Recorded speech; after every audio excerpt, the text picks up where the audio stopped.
Hello, my friends. Long time no talk. My name is Katie. This is Life Between Words, and this is apparently my grand triumphant return to BookTube. Is it really?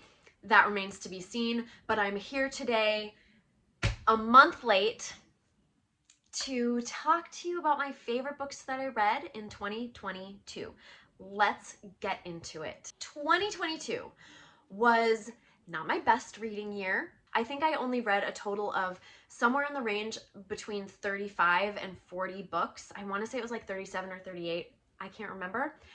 I don't even know that I actually looked on Goodreads to see what my final number was. That's how, that's kind of how uninspired my reading year was. But that doesn't mean I did not read some great books. So we are going to talk about my maybe top 10.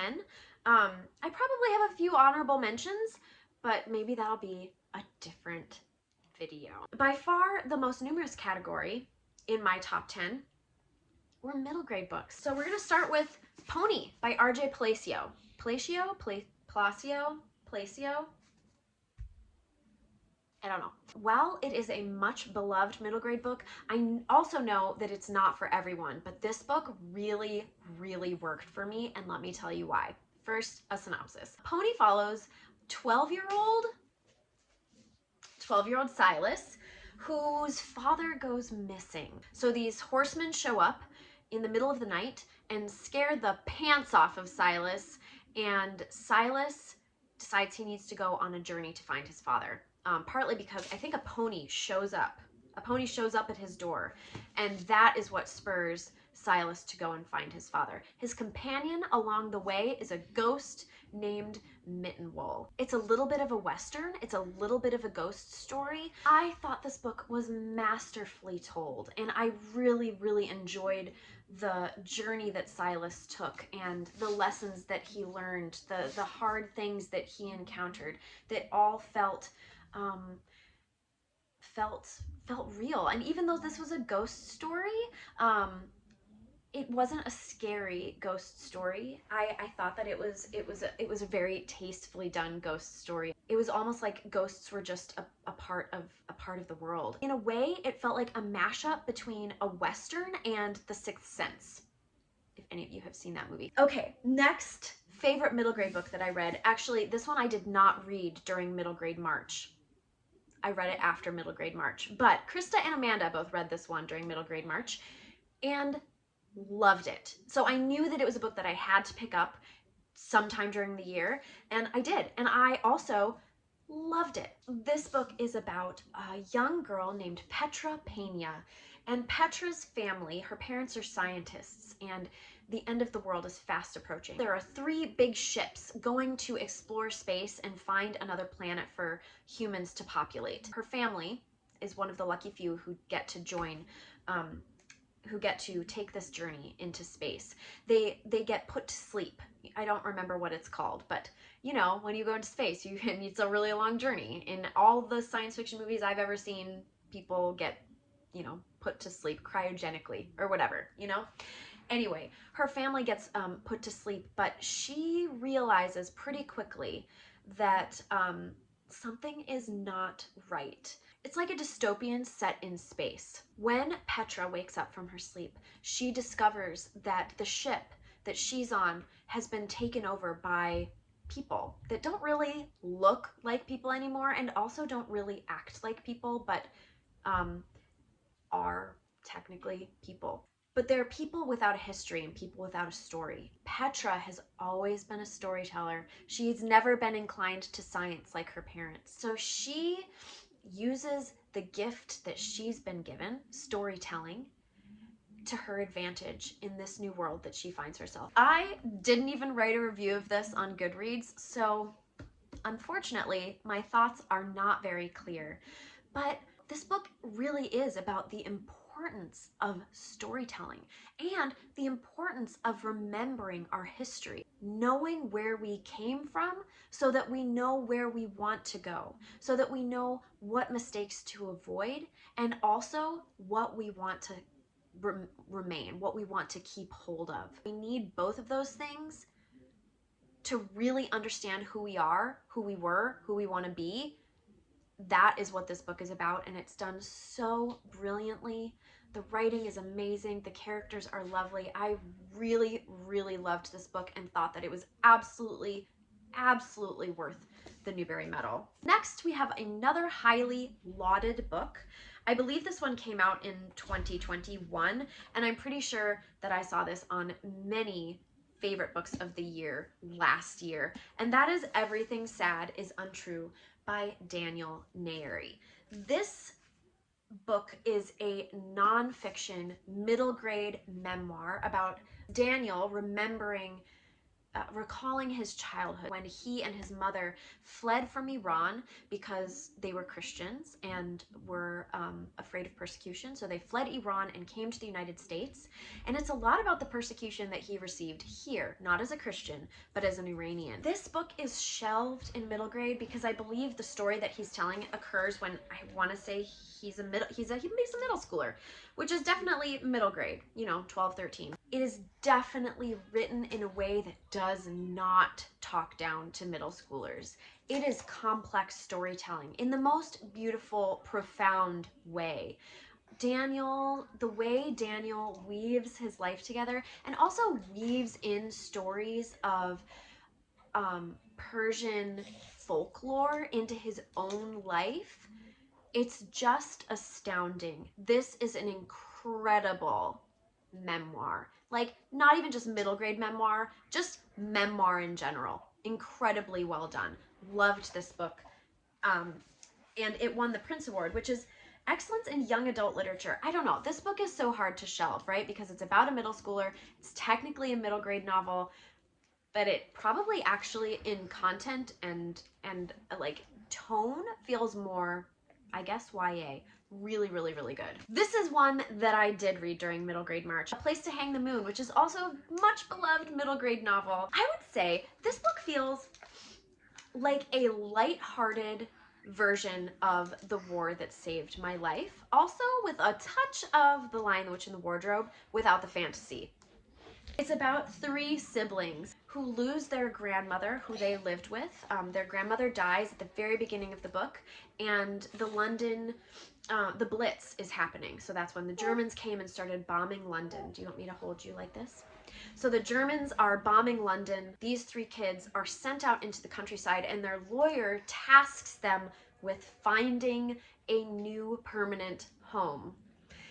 That part of the book actually felt a little bit far-fetched to me, and by a little bit I mean a lot. Like, you have to suspend your disbelief a little bit, although I don't know, maybe in the chaos of the Blitz and sending kids away, maybe that is a realistic thing to happen. If any of you have read The Lion, the Witch, and the Wardrobe, it starts during the Blitz, and Peter, Susan, Edmund, and Lucy are sent out of London to the countryside. That's the same thing that happens in this book, and that's also the same thing that happened in The War That Saved My Life. Also, one of the siblings in this book is named Edmund, which is another crossover from The Lion, the Witch, and the Wardrobe. Makes me think that perhaps Kate Albus was a fan of The Lion, the Witch, and the Wardrobe, and perhaps used that as inspiration for her three main characters. This book is much more lighthearted than The War That Saved My Life. I think I already said that. It is charming. It is sweet. It is delightful. Are there difficult things that happen in this book? Absolutely. I mean, even the premise is difficult, right? And it's not like they move out into the country and things are cherries and roses and unicorns, like they find themselves in homes where they are unwelcome and unloved and unliked, and they end up finding solace in the library. I was so completely charmed by this book. It was delightful. I wouldn't say this is upper middle grade. I would say this is like solidly middle grade, and would be comfortable handing this to my 9-year-old, for example. Would I even be me if I didn't include my one Louise Penny that I read a year? I read the 10th book in the series this year, How the Light Gets In. This series, which you do need to start from the very beginning with, follows our detective Armand Gamache and his crew of detectives, and we find ourselves in this book back in Three Pines. I can hardly say anything about this book because it is truly like the culmination of many things that have happened over the course of the last 10 books. Well, maybe the last 6 or 7 books. I love this series not just for the mysteries, which I do enjoy, but mostly I love this series because I love Armand Gamache. I love the city of or the little country town of Three Pines. I love the introspection on human nature that I find in these books, and the cast of characters are so beloved to me at this point. This was probably my favorite book yet in the series, and you hear that a lot. Book 10 is many people's favorite. Next we have this chunker, The Lincoln Tower by Amor Towles. A Gentleman in Moscow remains maybe my favorite book of all time. I absolutely love that book so much. This book does not live up to that book, but I still loved it. It is much more epic in scope than A Gentleman in Moscow, which is like microscopic in scope. A Gentleman in Moscow, you're following the Count and his very like small, I say that in quotes because I still believe he led a rich life. Thank you, Lovey. But it was still a small life that was all inside the walls of one hotel. And this book, you follow the main two characters are brothers, and they decide to leave leave the home that they grew up in, and they're headed to find their mother out in California. But they get sidetracked. They end up on the East Coast. Anyway, it follows their adventures. I am not going to give you too much more of the plot. The thing that I love about this book that sort of carries over from my love of A Gentleman in Moscow are that the characters are so lovable. It feels very much like almost like a John Steinbeck novel. This book is epic in scope in the way that a John Steinbeck novel is epic in scope. It's driven by the characters, and I love them. But it's also epic because it's a road trip story, and so much happens to these kids on their way across the country. It's wonderful. Highly recommend Amor Towles. Okay, now we're getting into some nonfiction books. Probably my favorite nonfiction book that I read this year, Empire of Pain, The Secret History of the Sackler Dynasty. This is by Patrick Radden Keefe, and this follows the opioid epidemic. The genesis of the opioid epidemic, as argued by Patrick Radden O'Keefe, lays at the feet of one family who owns the pharmaceutical company Purdue. So this is the story of the Sacklers who own Purdue Pharma. They're like rise to becoming successful doctors, especially in the advertisement of pharmaceuticals. And then it moves on to how they, like acquired Purdue Pharma or built up Purdue Pharma, and then how they began to develop and market OxyContin. They did some really, really evil things. And this book will blow your mind. It will make you so angry. It will fire you up. And you will also learn so, so much. And while I know that many, many people have been touched by the opioid crisis, no one in my life has ever become addicted to opioids. I will say, at the height of when doctors were prescribing opiates, I also was prescribed opiates. Like, I think if anyone thinks back to, like the early 2000s, they were being prescribed left and right. OxyContin, oxycodone, all the oxys, right? Like, when I got my wisdom teeth out, I remember being prescribed one of the oxys. I don't know whether it was OxyContin or oxycodone, but I will say this. I hated the way it made me feel. I felt so loopy, and I never took it again. But it's that kind of thing, that those were the kinds of sort of minor surgeries that the OxyContin was being prescribed to for pain management. Anyway, this book is amazing. If you are, not wanting to read the whole book, I actually do recommend watching. There's a mini series, I think it's on Hulu, called Dope Sick. It's also excellent. It stars Batman from the 90s. Why can't I? Michael Keaton. It stars Michael Keaton. It's really, really good. I loved reading this book and then watching that miniseries. It's one of my favorite things to do, is to like find shows or movies that connect with the books that I'm reading, especially the nonfiction books, and that one was really great. We have not exited the opioid crisis, so like there's going to be a lot more written about it in the years to come, but this book is pretty definitive, at least for where we are right now. It's very good. Next, actually, two of these books were from Sharon Says So. If any of you follow Sharon Says So on Instagram, she's like one of my very favorite follows, and I was part of her book club last semester, and I'm part of it again. And this is the reason that I joined the book club last semester, because I wanted to hop on a Zoom call with Jenna Fisher and Angela Kinsey. This is the Office BFFs, Tales of the Office from Two Best Friends Who Were There by Jenna Fisher and Angela Kinsey.